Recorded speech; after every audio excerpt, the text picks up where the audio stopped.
우리가 여기 계신 분들은 다 그리스도인이라고 자처하시죠? 나는 그리스도입니다라고 자처하실 텐데, 우리 그리스도인이라 할지라도 어떤 사람들은 두려움과 또 분노로 이렇게 그런 것을 가지고 살아가게 되죠. 또 그런데 그것은 우리의 두려움과 분노를 가지고 살아가게 되면 그것은 비판적인 말과 우월감을 또 잉태하고 또 삶 가운데 나타나게 됩니다. 그런데 이제 조금 자각이 있는 사람들은, 지각이 있는 사람들은 하나님께서 그런 점들을, 내가 분노, 비판하는 말, 분노, 우월감 이런 것을 가지고 내가 살아가는 것을 원치 않으시지라는 걸 또 깨닫게 되죠. 그런데 그런 문제에서 쉽게 헤어나지도, 또 내가 그걸 깨닫고 알지만은 또 쉽게 거기서 헤어나오지 못하는 경우도 또 많이 있습니다. 그래서 여기서 어떤 사람들은 여기서 벗어나기 위해서 나의 분노, 왜 나에게 이렇게 두려움이 있지? 나에게 왜 이렇게 분노가 일어나지?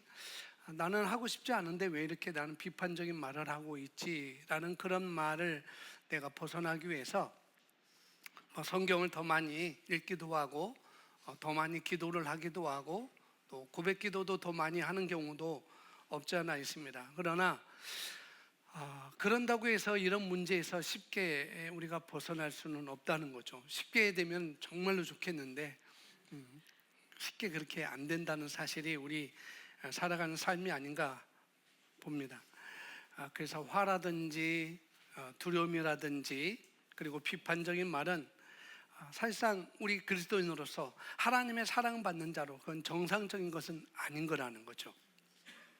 이런 문제들은 마음속으로 원하는 것, 내 마음속으로 원하는 그런 하나님과의 친밀한 관계를 언제나 방해한다는 거예요.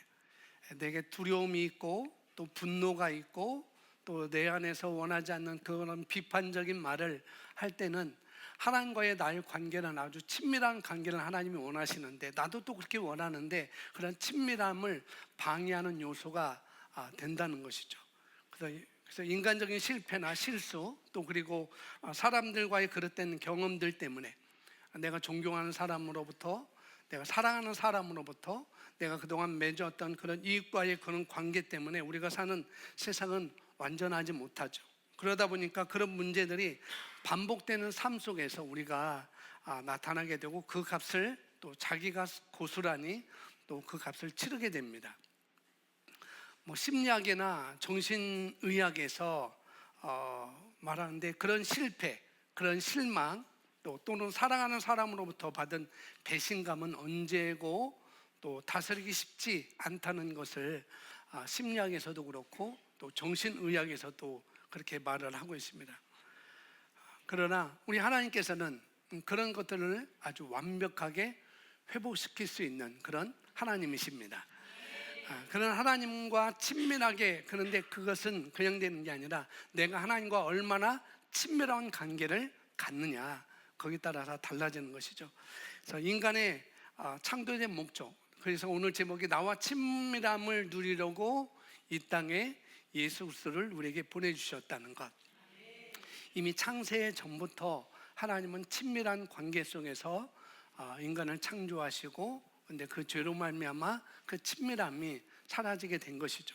그래서 창세기 1장 27절에 우리가 잘 알고 있는 말씀인데 한번 우리 같이 읽어보겠습니다. 하나님이 자기 형상 곧 하나님의 형상대로 사람을 창조하시되 남자와 여자를 창조하시고. 그래서 하나님께서 인간을 창조하실 때, 사람을 창조하실 때 자신의 형상대로 창조하셨다라고 성경은 증거하고 있습니다. 그분이 원하고 의도하셨던 것은 바로 우리와 깨지지 않는, 우리 사람과 당신이 만드신 그 피조물과 그 사람과 깨지지 않는 친밀함을 갖는 것이었어요. 창세기 1장부터 보시면은, 창세기 1장부터 요한계시록 끝까지 보면은 우리가 알 수 있는 것은 인간이 창조된 목적, 사람이 창조된 목적 자체가 하나님과 교제하기 위함이었다라는 것을 볼 수가 있습니다. 우리 목적 자체가 하나님과 친밀한 교제를 하는 것인데, 하나님과 교제라는 것이 무엇이냐, 친밀한 교제라는 것이 무엇이냐, 아주 이것은 종류가 다양할 수 있습니다. 종류가 아주 다양할 수 있어요. 또 우리의 영적 상태에 대해서 내가 하나님과 얼마나 친밀한 관계를 갖느냐, 그 상태에 따라서, 그 수준에 따라서 또 다르게 또 나타날 수가 있습니다. 그래서 하나님과의 친밀함은 인간관계에서 생각하는 그런 친한 관계의 차원을 넘는다는 거죠. 나는 누구와 친해, 난 누구와 자주 만나, 난 누구와 아주 서슴없이 대화를 할 수 있고 내 속까지 대화를 할 수 있는 그런 사람이 있지. 그 다음에 격이 없어, 그런 말을 하는데, 이런 것은 어쩌보면은 우리가 생각하는 친한 관계, 친밀함을 이렇게 생각할 수 있는데, 그러나 그런 개념이 아니라는 거죠. 하나님과 나의 친밀함은 그런 개념이 아니라는 거죠. 하나님과의 친밀함은 아마도 다음 구절로 잘 표현될 수 있을 것 같습니다. 창세기 2장 25절 말씀인데 우리 함께 고백하겠습니다. 아담과 그의 아내 두 사람이 벌거벗었으나, 원래 하나님과 아담 그리고 하와 사이에는 아무것도 감출 게 없었어요. 어떤 것도. 그들은 하나님과 함께 지냈고 편히 쉴 수도 있고 또 편안함을 누렸고, 쉴 때, 그런데 하나님과 함께 있을 때 아무런 수치감이나 그런 수치심도 느끼지 않았죠. 여러분, 정상적인 우리 지율이가 저기 엄마 품에다 자고 있는데, 지율이가 일정 아기, 이 아기들은 부모 앞에서, 엄마 앞에서나 아빠 앞에서 자기가 벌거벗어서도 부끄러워하지 않아요. 지율이가 부끄러워하는 거 봤어요?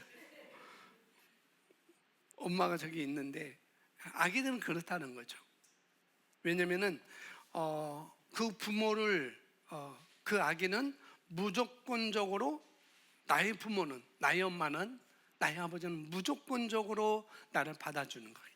아기는 그렇게 생각한다는 거예요. 물론 크면은 또 상황이 다르지만 무조건적으로 사랑해 준다는 것을 알기 때문에 그 아기는 엄마, 부모 앞에서 자기가 벌거벗음에도 불구하고 수치심, 부끄러움 전혀 느끼지 않는 것이죠. 아기들은 조건적인 사랑, 또 그것을 개념하지도 않습니다. 아기들은 그런 조건적인 사랑, 그런 개념도 또 아기들은 없어요. 일정 부분 커야 그런 개념이 있지. 자, 우리는 이와 같이 하나님과 아담과 그 아내, 그 사람이 벌거벗었지만 부끄러워하지 않았다는, 수치심이 없다는, 하나님 앞에서. 역시 우리는 예수님의 십자가의 부활로 인해서 모든 죄가 사해졌죠. 아멘. 그로 인하여서 새로운 피조물이 되었고 우리가 거듭났을 때 하나님 앞에 완전한 의를 가지고 우리가 설 수 있게 됐습니다. 의의 정의, 하나님 앞에서 어떤 정죄감이나 열등감이나 죄책감 없이 하나님 앞에 설 수 있는 능력이다라고 말하고 있죠. 바로 하나님과 우리 사이의 친밀함이 그런 거라는 거예요. 창세기에 아담과 하와를 창조하셨을 때 그 친밀함이 예수님을 통해서 예수님을 우리가 영접하고 받아들이고 거듭났을 때, 새로운 피조물이 됐을 때 하나님과 우리의 친밀함이 바로 그런 관계가 된 것이죠. 우리가 하나님과 친밀함을 가로막는 장애물이 있어요. 이런 친밀함을 우리에게 주셨지만 이런 친밀함을 방해하는 그런 장애물이 있는데, 그 장애물을 극복하려면은 우리가 개인적인 맥락에서 또 하나님과 그리고 다른 사람과의 친밀한 관계를 방해하는 것들을 무엇인지 우리가 살펴봐야 되죠. 자, 첫째, 제가 썼는데 사탄과 마귀에 의한 방해입니다.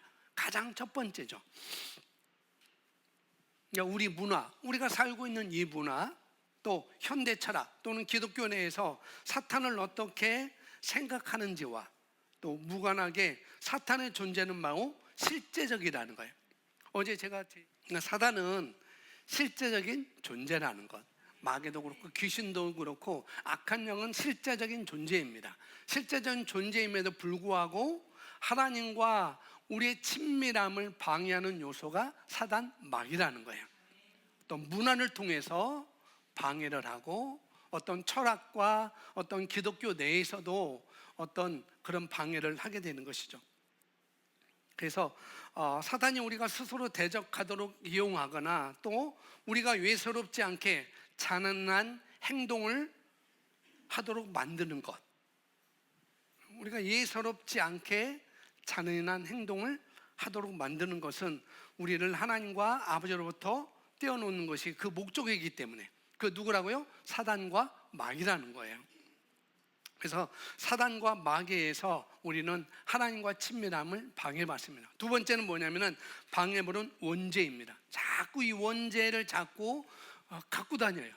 그래서 나는 구원받은 죄인입니다. 구원받은 죄인입니다 라고 자꾸 원죄에서 벗어나지 못합니다. 그래서 결과적으로 우리가 우리 자신에게 항복하게 한 원인이 되는 거예요. 그래서 하나님과 나의 정체성, 하나님이 나를 어떻게 바라보는 그 정체성, 그 다음에 나를 어떻게 바라보는 그 자아상이 자꾸 희미해지게 되고 상실하게 만드는 것이죠. 그래서 이것은 우리가 잘 알고 있듯이 아담이 죄를 지음으로 사망이, 죽음이 들어왔던 것, 이것은 데드라인, 죽음의 선으로 묘사하기도 합니다. 그래서 우리는 이 타락한 세상에 살고 있는 것이죠. 그 결과 사람들은 예측하기란 불가능해요. 이 사람이 어떻게 될지, 이 사람이 어떻게 나타날지, 이 사람이 어떤 행동을 할지 아주 예측하기란 불가능하죠. 그럼에도 불구하고 우리는 채워지지 않는 기대감을 그 사람에게 우리는 쏟고 있어요. 그래서 우리 삶이 우리 기대대로 이루어지지 않을 때 흔히 하나님을 비난하게 되고 또 원망하게 되고, 그렇게 대상이 다 하나님께로 가게 되는 것이죠. 그래서 성경 중심으로 사는 대부분의 사람들은 이 두 가지 장애물에 대해서는 상당히 좋은 이해를 가지고 있어요. 내가 하나님과의 관계에서 왜 이렇게 교제가 이루어지지 않고 친밀함이 없지? 이것은 사단의 방해구나. 또 하나는 자꾸 내가 죄를 생각하기 때문에, 원죄를 생각하기 때문에 이것이 하나님과의 친밀한 관계를 내가 상실하게 되는구나 하는 것을 이해를 하게 되는 거죠. 자, 하나님과의 친밀한 교제를 막는 세 번째 방해번은 바로 인간적인 실패입니다. 우리 인간적인 실패. 자, 인간적인 실패는 대부분 우리에게서 기인된 실수와 상처로 오게 돼요. 우리는 그것들에 대한 대가를 또 치르게 되죠.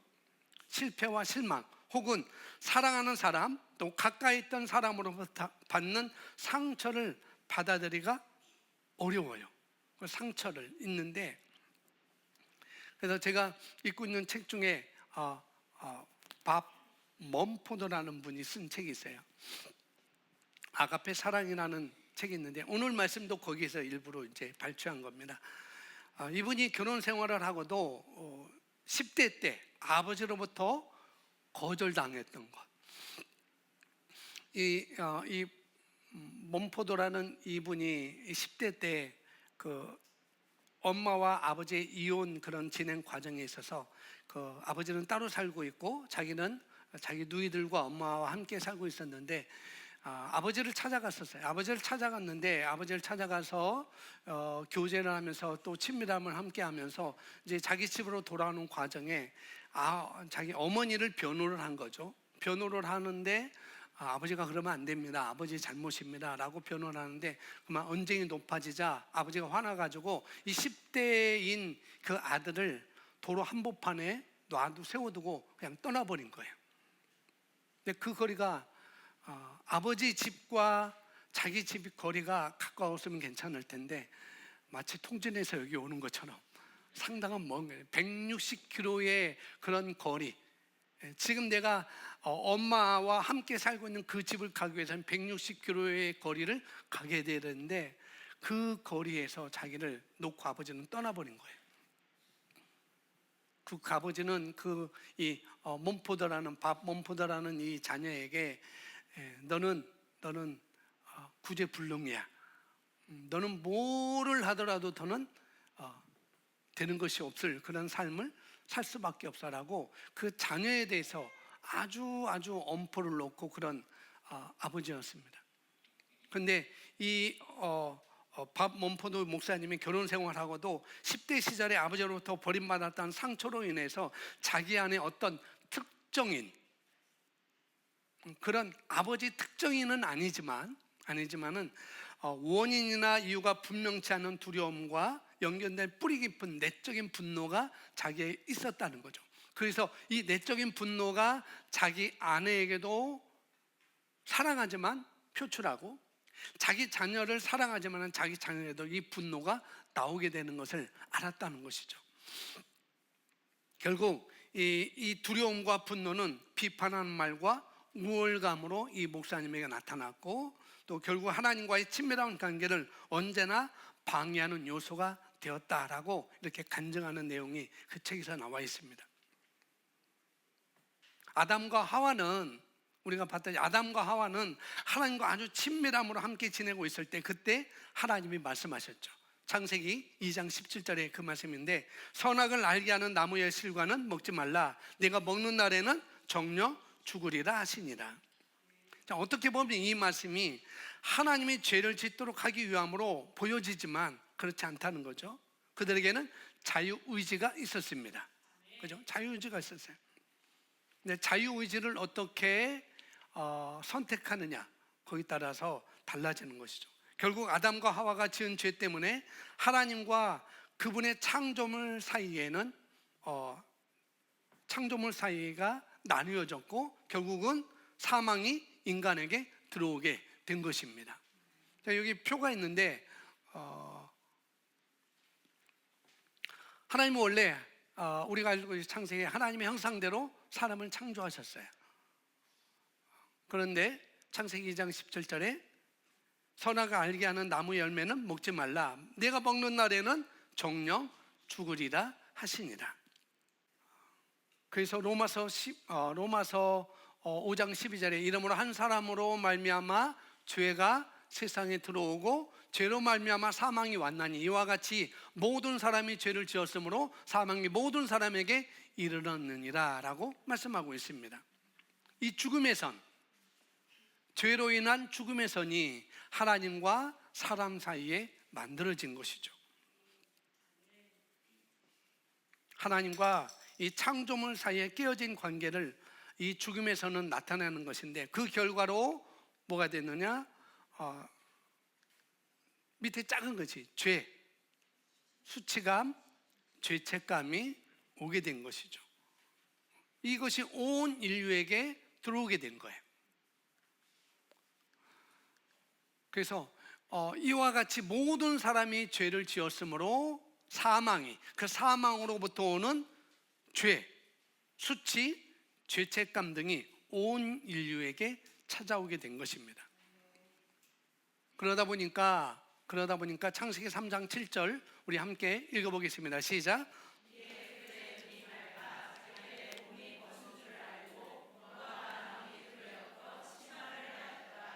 네. 그리고 8절, 그들이 날이 서늘할 때에 동산에 거니시는 여호와 하나님의 음성을 듣고 아담과 그의 아내가 여호와 하나님의 낯을 피하여 동산 나무에 숨은지라. 예. 그래서 이 죽음의 선으로 말미암아 이 죽음의 선은 세상으로 향하는 죄의 입구가 되어 버렸어요. 로마서 5장 12절에 그것을 말씀하고 있습니다. 하나님과 우리 사이의 친밀함이 분리되었고, 그런 말미암아 또 우리 자신으로부터 분리되었어요. 그리고 사람들 사이를 분리시키는 것이 되었습니다. 이 죽음이라는 것이, 이 죄로 인한 죽음이라는 것이. 그래서 우리 인간은 아담과 하와의 경우처럼 도망치거나 또 숨거나 비난의 대상을 바꾸는 식의 반응을 하게 되는 것이죠.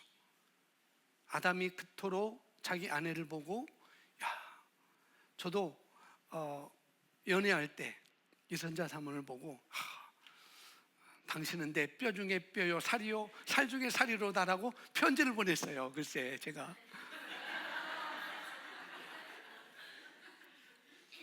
근데 제가 들어오자마자 저 여인이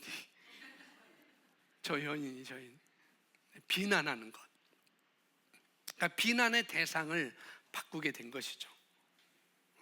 숨고 도망치고 그런 모든 반응을 우리가 인간이 하게 된 것입니다. 그래서 사도 바울은 우리를 어떻게 말씀하는가?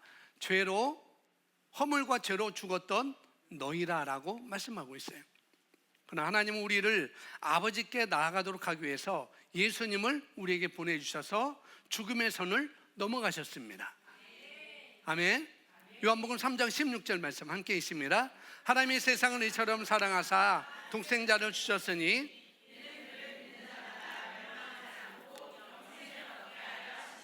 아멘.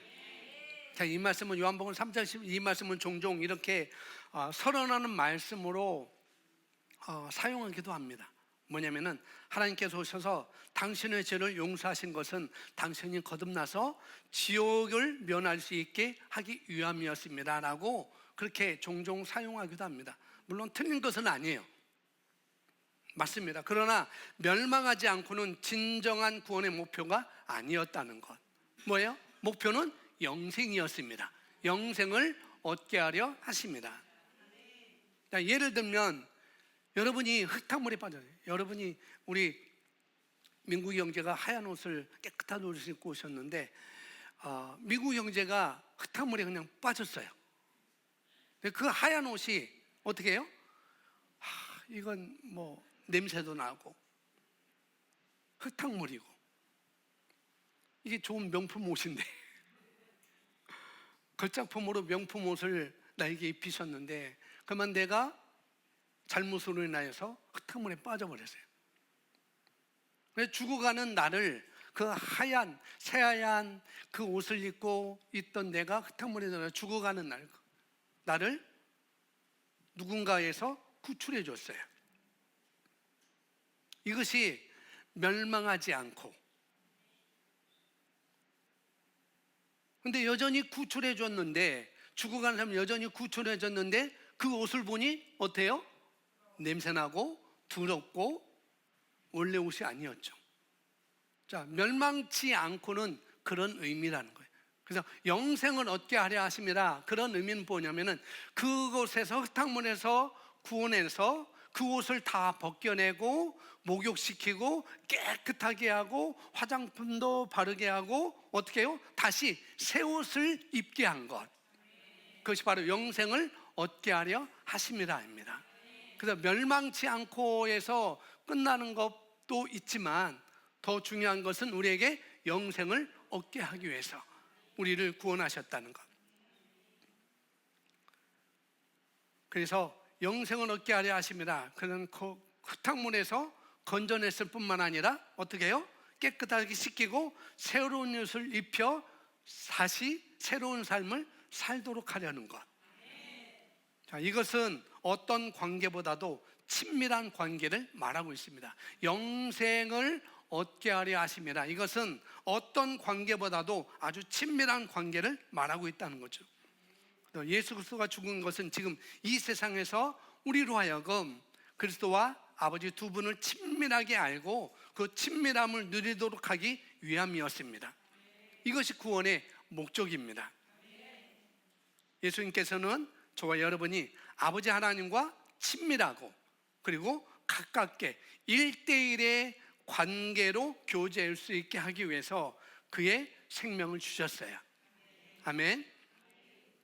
그래서 예수님이 죽으셨을 때 성전 휘장이 위로부터 아래까지 찢어져 둘이 됐다라고 말하고 있습니다. 이제는 휘장이 가려져서 제사장으로 인해 제사장을 통해서 하나님께 나아가는 길이 있었습니다. 그러나 예수님이 죽어주심으로 말미암아 그 휘장이 위로부터 아래까지 찢어져 둘이 됨으로 말미암아 이제는 제사장이 필요 없이 우리를 하나님과 1대1 아주 가깝고 친밀한 관계로 회복시킨 것입니다. 하나님이 세상을 이처럼 사랑하사 독생자를 주심으로 말미암아 그분이 그 일을 우리에게 이루어 주셨습니다. 그래서 우리가 하나님께 나아간 길은 하나님의 말씀이 육신이 되고 하나님의 말씀이 우리에게 육신이 되고 우리의 죄를 친히 담당하신 예수님으로 말미암아 이제 우리는 하나님께 나아가는 길이 됐습니다. 우리는 거듭나서 새롭게 태어난 방식을 통해 죽음의 선을 넘게 된 것이죠. 아멘. 그래서 요한복음 10장 30절에 나와 아버지는 하나다라고 말씀하시고 그러면서 고린도전서 6장 10절에 주 합하는 자는 한 영이다라고 말하고 있습니다. 예수님과 하나는 하나이고 또 우리가 예수님과 하나이기 때문에 친밀함이 우리에게는 가능해졌다는 거예요. 창세전에 아담과 하와에게 있었던 그 친밀함보다도 더 월등한 그런 친밀함이 우리에게 이루어졌습니다. 하나님 우리를 위해 삼위일체에 연관된 구조 안에서 우리의 형상대로 우리 성부 하나님, 성자 예수님, 그 다음에 성령 하나님, 이 삼위일체 연관된 구조 안에서 친밀한 교제에 우리를 포함시키는 길을 예수님을 통해서 우리에게 마련해 주신 것이죠. 그래서 우리가 예배 후에 고백하는 것 뭐예요? 주 예수 그리스도의 은혜와 하나님의 사랑과 성령의 교통하심이 우리 모두에게 함께 있을지어다라고 고백할 수 있게 된 것이죠. 그 길을 예수님께서 하나님과 친밀함을 누리는 것과 마찬가지로 하나님께서는 우리도 똑같은 친밀함을 느낄 수 있는 길을 하나님은 예수님을 통해 우리에게 마련해 놓으셨습니다. 에베소서 2장 18절에 이렇게 말씀하고 있죠. 함께 있습니다. 이는 그로 말미암아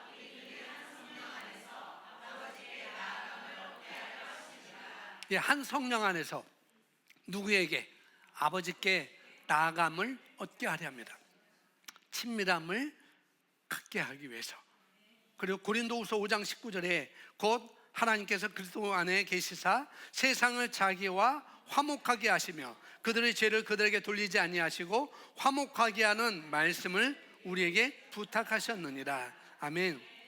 하나님께서 육신을 입고 구세주로 오셔서 우리에게 아버지에게 가는 길과 우리의 아버지 대신 그 하나님과 다시 친밀하게 될 수 있도록 그 예수님이 우리에게 기회를 주신 것입니다. 아버지에게로 가는 길, 그것은 구원 이상의 길이라는 거죠. 그건 바로 그분의 약속이셨습니다. 그것은 바로 아가페의 길이었죠. 요한복음 14장 6절 말씀에 이렇게 말씀하고 있습니다. 함께 있습니다. 예수께서 이르시되 내가 곧 길이요 진리요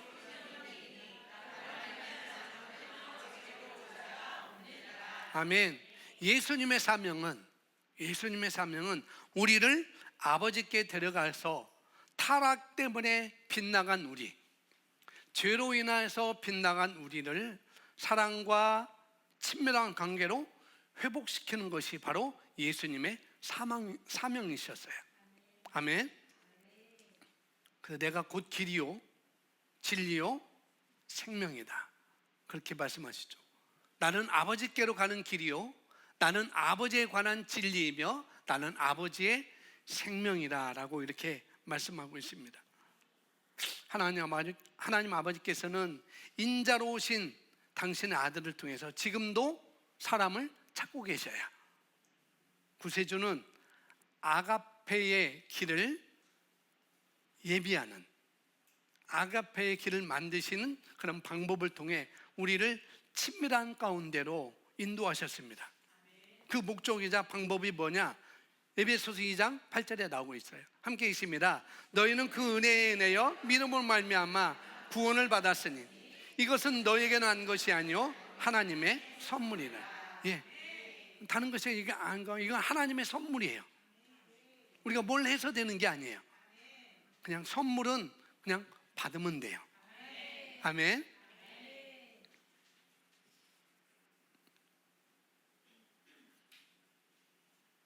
저와 여러분에게서 난 것이 아니고 하나님의 선물입니다. 그분이 우리에게 오셔야만 했던 것은 우리가 우리 힘으로는 그분에게 갈 수 없다는 증거였죠. 우리가 하나님께 갈 수 있었다면 예수님은 오시지 않았어요. 우리가 갈 수 없기 때문에, 그분과 친밀함을 가질 수 없었기 때문에 바로 예수님이 이 땅에 우리를 위해서 오신 것이죠. 그래서 우리가 거듭나는 순간 하나님과 친밀하게 되지만 그것은 산발적이며 아주 자주 방해를 또 받아요. 친밀함이 방해를 받는다는 것. 이 친밀함은 새롭고 미성숙한 상태에서 올라가게 됐습니다. 그래서 변치 않는 관계가 되기 위해서는, 내가 그걸 인식하기 위해서는 가꾸어져야 할 필요가 있다는 것이죠. 근데 베드로후서 2장 2절인가요? 갓난 아이들 같이 순전한 젖을 사모하는 그런 훈련이, 그런 연습이 우리에게 필요한 것이죠.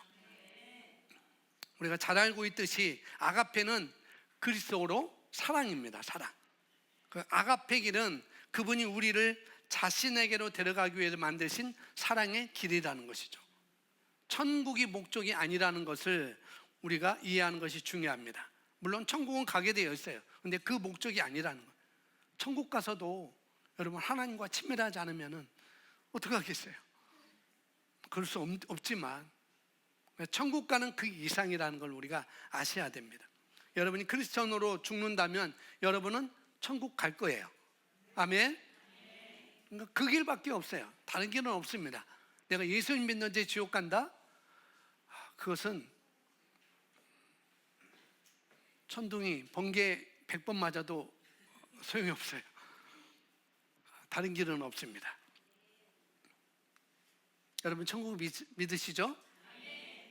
그건 실존하며 그것은 아름다운 것이에요. 그건 우리가 상상할 수 있는 그 이상의 모든 것이 있습니다. 그러나 수많은 사람이 천국을 인생의 목표이자 또 목적으로 삼는 실수를 하게 된다는 거죠. 여러분, 우리가 거듭난 후에도 삶이 있습니다. 아버지 하나님은 우리가 현재의 삶을 살면서 그분을 알게 되기를 갈망하고 또 원하셔요. 요한복음 17장 7절 말씀, 오늘 말씀인데 함께 읽어보도록 하겠습니다. 요한복음 17장 영생은 시작.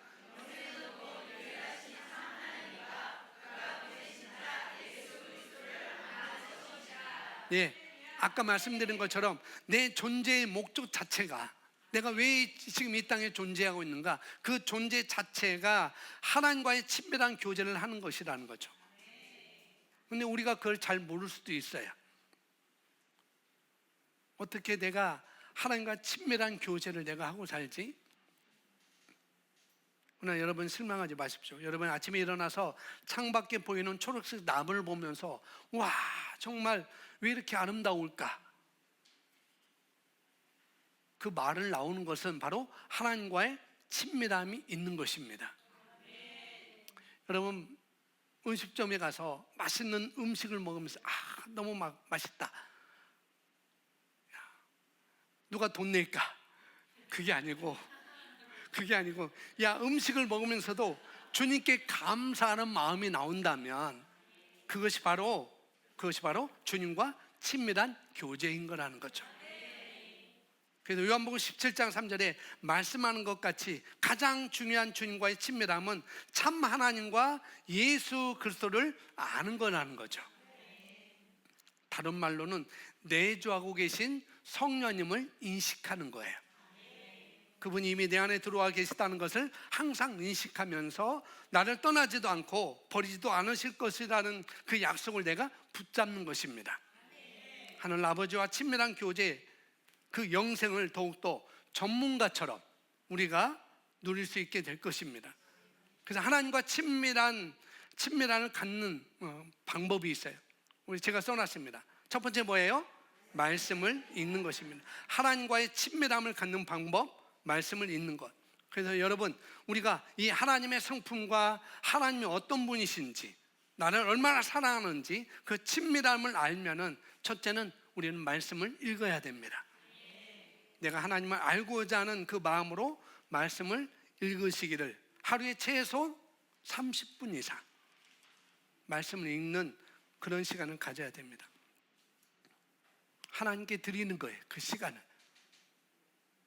그 중에서도 말씀을 읽을 때 두 가지입니다. 첫째는 이 성경이 내용을 알기 위해서 그냥 읽는 거예요. 그냥 통독하는 것입니다. 그냥 멈추지 말고 성경 공부하기 위해서 멈추지 않고 그냥 읽는 그런 시간도 우리가 가져야 된다는 거죠. 우리 그리스도의 아카데미에서 금요일마다 복음이란 무엇인가 성경 암송을 하고 있어요. 제가 예배 때마다 반복해서 함께 읽었던 성경 구절이 나오는데도 바로 암송하는 애들이 더 이상 말을 안 하겠습니다. 지난주 했는데 다 팔아버렸어. 아이들이.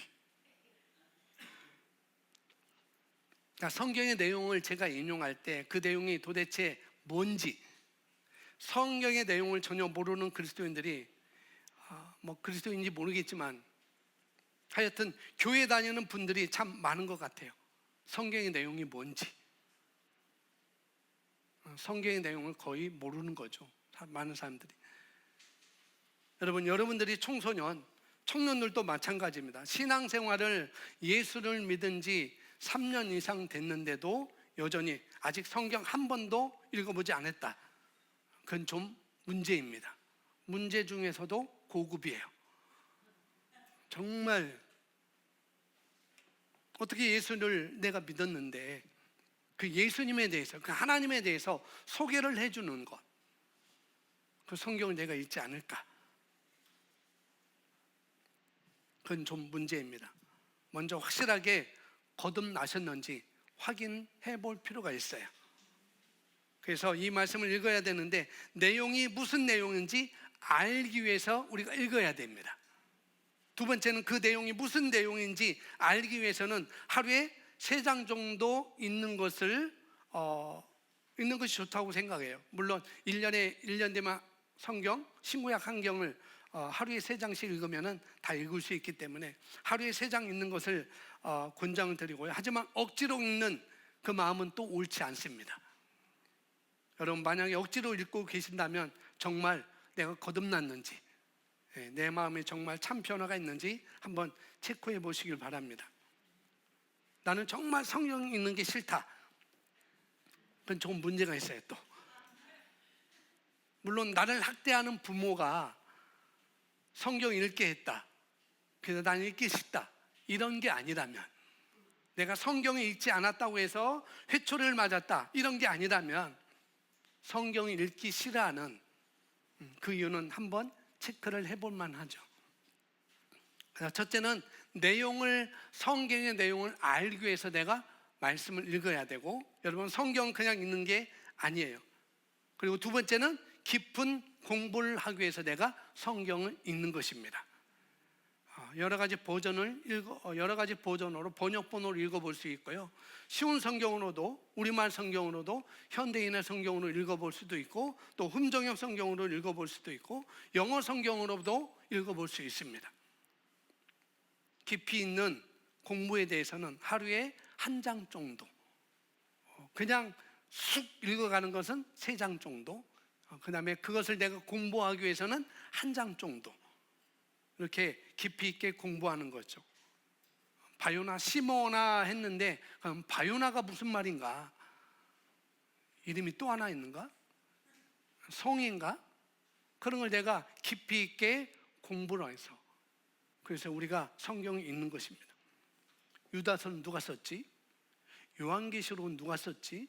어디서 썼지? 그 계시록의 핵심이 뭔지 그걸 알기 위해서 우리가 공부를 깊이 있게 하는 것입니다. 그래서 여러분들 안에 계신 성령님을 의지하면서 제가 제안하기로는 하루에 3장 정도 읽으시고, 그냥 통독하는 것처럼 읽으시고, 하나님께 인도해 주시는 그런 성경을 하루에 1장 정도는 깊이 있게 공부하는 시간을 갖는 것이 어떨까 생각이 됩니다.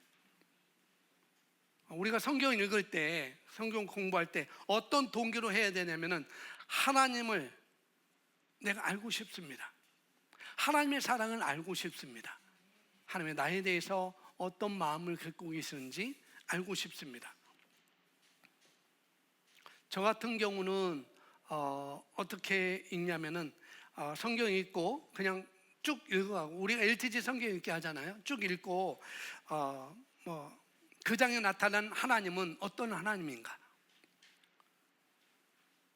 출애굽기 21장에 나타난 하나님은 어떤 하나님인가? 그리고 그 하나님은 나에게 어떻게 해주시는가? 첫 번째, 그 장에 나타난 하나님은 어떤 하나님인가? 저 같은 경우에요, 그 하나님은 나에게 어떻게 해주시는가? 세 번째, 그런데 나는 어떻게 하고 있는가? 그 다음에 네 번째는 생각을 세우고 하기. 그리고 마지막 5번째는 기도하든지 고백하는 길을 써놔요. 그걸 제가 블로그에 계속 올리고 있습니다. 잠언서도 못하고 이거 시편 지금 시편을 하고 있는데 그렇게 성경 읽기 우리가 하는 것이죠. 이런 동기로 하시면은 여러분 하나님께서 많은 것을 여러분들에게 보여주실 것이라고 저는 의심하지 않습니다. 내가 직접 말씀을 읽는 것을 택하는 것이 굉장히 중요합니다. 자, 하나님과 친밀함을 갖는 법. 두 번째는 뭐냐면은 뭐예요? 두 번째는 기도예요. 기도. 하나님을 아는 것은 이렇게 성경을 읽는 것이고 또 성경이 있는 것 두 가지 통독하는 것과 깊이 있게 공부하는 것이라고 말씀을 드렸는데 두 번째는 기도입니다. 너무 간단하죠? 그래서 사도들이 말씀과 기도하기를 전혀 힘쓰니라라고 고백했던 것도 있죠. 기도에 대해서 두 가지 좀 권해드리고 싶어요. 먼저는 내 심정을 하나님께 털어놓는 거예요. 내 심정. 이게 안 되면 사람을 붙잡고 나의 심정을 하나님께 토로해야 되지. 하나님께 내놓아야 되지. 이것이 안 되면 사람을 붙잡고 하소연하게 되어 있습니다. 그리고 그 사람도 자기 문제도 해결하지 못하는 사람인데 그 사람한테 내 문제를 얘기한들 어떻게 해결해 주겠어요? 그리고 상대가 사역자라면 그 사람이 내 문제를 해결해 주지 않았을 때 그 사람이 이렇게 쓴뿌리가 나게 되어 있습니다. 왜 목사님 내 문제를 이렇게 해결해 주지 않지? 그래서 쓴뿌리가 자기도 모르게 나오게 되어 있습니다. 그래서 하나님과의 친밀함이 또 방해가 되는 것이죠. 그래서 다른 사람을 붙잡고 그래서 이게 사람을 붙잡고 자기 문제를 자꾸 토로하고 되면은 그 사람이 해결해 주지 않으면은 어떻게 되면은 그 사람을 이제 욕하게 됩니다. 왜 안 해주지? 왜 안 해주지? 그 사람을 욕하게 돼 있어요. 그래서 남 욕하지 마시고 하나님께 그 사람에 대해서는 막 얘기하는 것은 남 욕이 아니에요. 하나님께 하는 것은. 다윗을 여러분이 일대지 성경 읽게 다윗이 35장 그 쭉 이후로 하면 35장 그 이후로는 다윗이 악인들에 대해서 아주 신랄하게 하나님께 막 욕하고 있어요. 하나님 저들을 그냥 당장 저들을 머리끄댕이를 잡아서 그런 말 안 없지만 하나님 저들을 수치를 당하게 해주세요. 하나님 저들 즉시 망하게 해주세요. 하나님 저들을 하는 일마다 망하게 해주세요 라고 다윗이 아주 리얼하게 하나님께 토로를 해요. 그 사람에 대해서, 그 악인에 대해서, 자기를 못 살게 굴고 자기를 대적하는 사람에 대해서 하나님께 토로를 합니다. 재앙이 순식간에 당하게 해달라고 하기도 하고 별별 말들이 다윗이 막 하나님께 이렇게 토로하는 장면이 많이 나오고 있어요. 뭐냐면은 자기의 모든 감정을 하나님께 토로하는 것입니다. 그렇게 첫 번째 하나님께 기도할 때 나의 감정을 토로하는 것이고요. 두 번째는 하나님의 음성을 듣는 것입니다. 그렇게 토로했다면 또 하나님의 음성을 듣는 거예요. 다윗이 그렇게 그들을 저주하고 토로했지만 나중에 하나님의 음성을 들어요. 그들은 몰라서 그러는구나. 그래서 그들을 사랑해야지. 그들을 용서해야지. 그들을 사랑해야지 라고 나중에는 그 시편을 보면은 처음에는 막 욕했다가 두 번째는 좀 안쓰럽다 그런 마음을 갖고 세 번째는 그래도 사랑해야지 그런 마음을 다윗이 가져요. 정말 좋은 것 같아요. 하나님의 음성을 듣는 거죠. 그렇게 한 다음에 이것이 성경적 지식 또 하나님 말씀 기록된 말씀에 나오는 것이 분명한 그 하나님의 음성을 듣는데 중요한 것은 성경의 지식 하나님의 말씀 기록된 말씀에서 오는 분명한 지식이 없이 그냥 하나님의 음성만 듣기를 원할 때 잘못된 또 음성을 우리가 들을 수도 있습니다. 이 반재균 전사님이 미국에 갈 때 미국에서 함께 공부하는 자매가 있었네. 그 자매가 이제 대학원을 가기 위해서 준비 중에 있는데 하나님 음성을 들려줬대요. 내가 대학원을 가기 위해서 준비하는데 절대 성경을 읽지 마라라는 그런 음성을 들었대요. 그래서 그걸 반정희 목사님한테 상담을 했다는 거죠. 반정희 목사님이 답해줘요. 그거는 하나님의 음성이 아닌 것 같다. 근데 이미 이 자매는, 함께 쓰고 있는 이 자매는 이미 결정을 해버렸어요. 이게 하나님의 음성이라고. 근데 그렇게 그게 아니라고 했음에도 불구하고 그렇게 결정하고 대학원 시험을 쳤는데 떨어졌게요, 붙었게요? 야, 이런 계시가 있군요. 떨어졌어요. 그리고 이 자매가 아니 하나님은 대학원 가라고 나한테 그렇게 말해놓고 대학원도 붙여주지도 않고 그렇게 또 비난을 하나님께 향하는 것이죠. 그러니까 우리가 하나님의 음성을 잘 들어야 된다는 거예요. 잘못 들을 수 있다는 걸 또 우리가 알아야 됩니다. 그래서 하나님의 음성을 듣기 위해서 기도하는 것, 기도라는 것은 나 혼자만 말하는 것이 아니고 하나님의 말씀을 또 바른 신학이 없는 상태에서 또 내 안에 미움과 또 슬픔과 욕심과 여러 가지 용서하지 못함과 이런 것들이 가득한 상태에서 하나님의 음성을 우리가 또 들을 수 있다는 거죠. 내가 미움을 갖고 있고 용서하지 못하고 그런 가운데서 어떻게 해요? 하나님의 음성을 들을 수 있어요. 하지만 잘못 들을 가능성이 상당히 많습니다. 그래서 내가 하나님의 음성을 들었을 때 그것이 하나님의 음성이라고 확신하고 싶으시다면 적어도 두세 사람에게 어떻게 해요? 확인을 받으셔야 돼요. 교회 리더에게, 교회 목사님에게 내가 하나님께서 이렇게 나에게 나 이렇게 인도해 주셨는데 이런 음성을 주셨는데 이것이 하나님의 음성을 내가 들었는데 이거 하나님의 음성이 확실합니까? 라고 두세 사람에게 증거를 받았을 때 근데 그 두세 사람도 내 안에 성령께서 그렇게 화답하신다라고 하신다면 그것은 하나님의 음성이지만 하나님이 나한테 이렇게 하라고 하셨다라고 해서 주변에 내가 의지하는 영적 리더들이 아니다라고 할 때는 아닐 가능성이 상당히 높다는 거예요.